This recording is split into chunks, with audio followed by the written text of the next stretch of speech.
Stock మార్కెట్లో invest చేసి మీ డబ్బులు డబుల్ చేసుకోవాలనుకుంటున్నారా? విజయవాడలో జరిగే సుందరరామిరెడ్డి గారి లైవ్ సెమినార్ కి అటెండ్ అవ్వండి. సార్ నమస్తే సార్. రాంప్రసాద్ గారు. నమస్తే అండి, చెప్పండి. రాంప్రసాద్ గారు, నేను రీసెంట్గా ఒక 2-3 హౌస్ వార్మింగ్ ఈవెంట్స్కి వెళ్ళాను. అదే గృహప్రవేశానికి వెళ్ళాను. ఒక 2-3 ఫ్రెండ్స్ ఇన్వైట్ చేశారు. సరే వెళ్ళాను. ఏంట్రా ఆల్ ఆఫ్ సడన్గా ఇల్లు కొనేశారు, చాలా పెద్ద బడ్జెట్లో ఇల్లు కొనేశారు, ఏంటంటే అనవసరంగా ట్యాక్స్ పోతుంది, సో ట్యాక్స్ బెనిఫిట్ కోసం, ట్యాక్స్ మిగిల్చుకోవడం కోసం ఇల్లు కొన్నామని చెప్పారు. నాకైతే అసలు ఏం అర్థం కాలేదు. ట్యాక్స్ బెనిఫిట్ కోసం, ట్యాక్స్ మిగిల్చుకోవడం కోసం అంత పెద్ద బడ్జెట్లో ఉన్న ఫలంగా ఇల్లు కొనుక్కోవడం అనేది మంచిదంటారా? ట్యాక్స్ మిగిల్చుకున్నారా లేదా, ఏదైనా ఇల్లు కొనడం అయితే అప్రిషియేట్ చేయండి.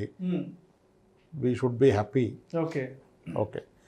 అయితే ట్యాక్స్ కొనటం, ట్యాక్స్ మిగలటం కొరకే కొన్నారా అంటే ఎంత ట్యాక్స్ సేవ్ చేస్తున్నారు, దట్ డిపెండ్స్ ఈయన ఏ ఇన్కమ్ ట్యాక్స్ ల్యాబ్లో ఉన్నారు. మీరు ఎంత ప్రాపర్టీ కొన్నా, 2 కోట్ల ప్రాపర్టీ కొన్నా, 50 లక్షలది కొన్నా, 1.5 కోటి కొన్నా, ట్యాక్స్ బెనిఫిట్ ఎంత వస్తుంది? హోమ్ లోన్ వలన సెక్షన్ 24లో 2 lakhs interest paid up to 2 lakhs per year is tax exempted. సంవత్సరానికి ఒక 2 లక్షలు, 2 లక్షల మీద కట్టే ఇన్కమ్ ట్యాక్స్ మిగులుతుంది. 2 లక్షలు ఏం మిగలదు. అదే ఇన్కమ్ ట్యాక్స్ 30% స్లాబ్లో ఉన్నట్లయితే 2 లక్షల మీద 30 అంటే 60,000. అదే కదా, అది మిగులుతుంది. ఇప్పుడు ఆ ఇల్లు కొన్న వ్యక్తిది హెచ్ఆర్ఏ ఎంత ఉంది? హెచ్ఆర్ఏ బెనిఫిట్ పోతుంది కదా హోమ్ లోన్ తీసుకుంటే. ఇన్ కేస్ హెచ్ఆర్ఏ బెనిఫిటే మీకు 2 lakhs అబవ్ ఉందనుకోండి, ట్యాక్స్ పరంగా ఇది లాస్ మీకు. విత్ ఇన్ సేమ్ సిటీలో మీరు వర్క్ చేస్తున్న సిటీలోనే ఇల్లు కొంటే you can't avail both home loan benefit and HRA benefit. Okay. So home loan తీసుకోవడం వల్ల హెచ్ఆర్ఏ బెనిఫిట్ వెళ్ళిపోతుంది. అప్పుడు మరి హెచ్ఆర్ఏ బెనిఫిట్ ఎక్కువ ఉందా, హోమ్ లోన్ బెనిఫిట్ ఎక్కువ ఉందో చూసుకోవాలి. ఓకే. ఇప్పుడు హయ్యర్ బేసిక్ ఉన్న వాళ్ళకి హెచ్ఆర్ఏ క్యాలిక్యులేషను మెట్రోస్లో అయితే బేసిక్లో 50, నాన్ మెట్రో అయితే 40%, అది యాక్చువల్స్ అంది రెంట్. ఇప్పుడు ఎక్కువ శాలరీలో ఉన్న వాళ్ళకి హెచ్ఆర్ఏనే ఎక్కువ ఉంటుంది. హెచ్ఆర్ఏ 4 lakhs ఉన్న వాళ్ళు, 5 lakhs ఉన్న వాళ్ళు కూడా ఉన్నారు. ఇప్పుడు ఆయనకి ఇక్కడ హోమ్ లోన్లో వచ్చే 2 lakhs పేమెంట్ కొరకు అక్కడ 4 lakhs పోగొట్టుకుంటే లాస్ కదా. It's all again depends case to case. అయితే సైకలాజికల్గా అందరూ ట్యాక్స్ గురించే చేస్తూ ఉంటారు. ఇన్వెస్ట్మెంట్లు ట్యాక్స్ గురించే. ఫస్ట్ పాలసీ తీసుకున్నాడు ఎండోమెంట్, ఎందుకంటే ట్యాక్స్ బెనిఫిట్. అసలు ట్యాక్స్ స్లాబ్లో లేడు, ట్యాక్స్ బెనిఫిట్ కొరకు. హోమ్ లోన్ ట్యాక్సే. ఇల్లు తీసుకోవాలి ప్రతి ఒక్కళ్ళు. ఇప్పుడు మీ ఫ్రెండ్ ఇల్లు కొన్న వ్యక్తి మ్యారీడా, అన్మ్యారీడా? మ్యారీడే. మ్యారీడ్ అయితే అంత టెంప్ట్ అవసరం అవసరం లేదు. పెళ్లి కాలేదంటే ఇల్లు కొనుక్కోండి, మేబీ దానివల్ల ఏమైనా బెనిఫిట్ అవ్వచ్చు కదా.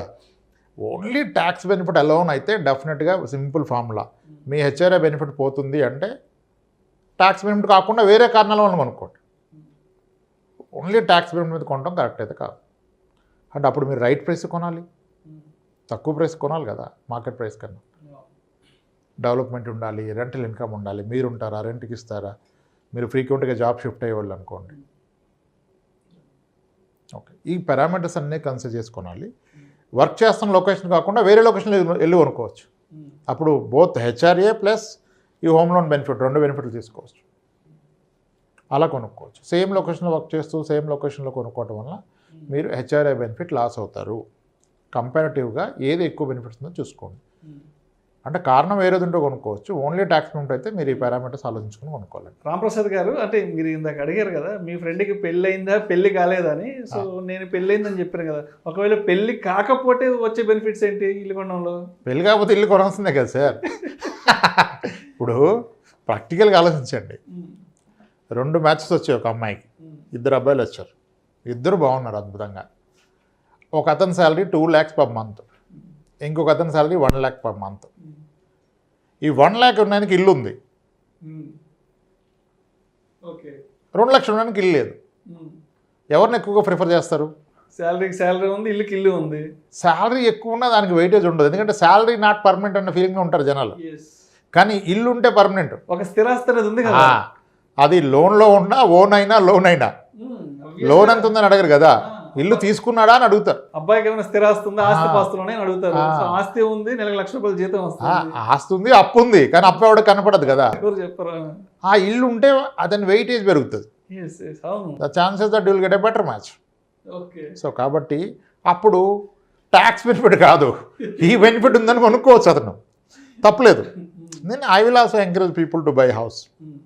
ప్లానింగ్లో చెప్పేస్తాం. 30,000 దాటిపోతున్నది, మరి ఇల్లు కొనుక్కుంటే బెస్ట్ కదా. సో కొనుక్కోమని చెప్తాం, తప్పేం లేదు. ఓకే. అది నా లాజిక్ అంతే. అందరికీ అవసరం, కొందరికి తప్పనిసరి. ఎప్పుడో ఒకసారి అయితే ఇల్లు కొనాలి కదా. ఇంకా మ్యారేజ్ డ్యూ ఉంటే ముందే కొని పెట్టుకోండి, బెస్ట్ కదా. అందుకని చెప్పాను పాయింట్ అంతే. అంటే మొన్న కోవిడ్ లాంటి సిచ్యువేషన్స్లో చూసాము, రెంట్ కొన్న వాళ్ళు ఎన్ని రకాల ఇబ్బందులు పడ్డారో.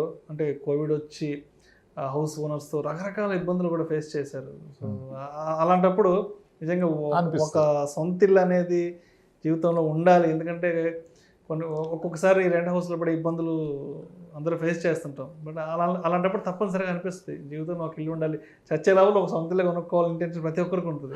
అందరికీ చెప్పేది అదే సార్, ఖచ్చితంగా ఇల్లు కొనుక్కోండి. కానీ ఇల్లు కొనడానికి ఇంకేమైనా లైఫ్లో మిస్ అవుతున్నారో చూసుకోండి. ఇల్లు కొనండి, అది మీరు ఉండడానికి కొనండి, ఎవరో ఉండడానికి ఇల్లు కొనటాలు మానేయండి అని చెప్తాను నేను. అంటే మీ పెట్టుబడికి, మీరు తీసుకున్న బడ్డెన్కి మేబీ అప్రిషియేషన్ ఉన్నా మళ్ళీ ఒక లాంగ్ టర్మ్ లోన్ కమిట్మెంట్ పెట్టుకొని ప్రైవేట్ సెక్టర్లో ఈ స్ట్రెయిన్ తీసుకోవడం అవసరమా?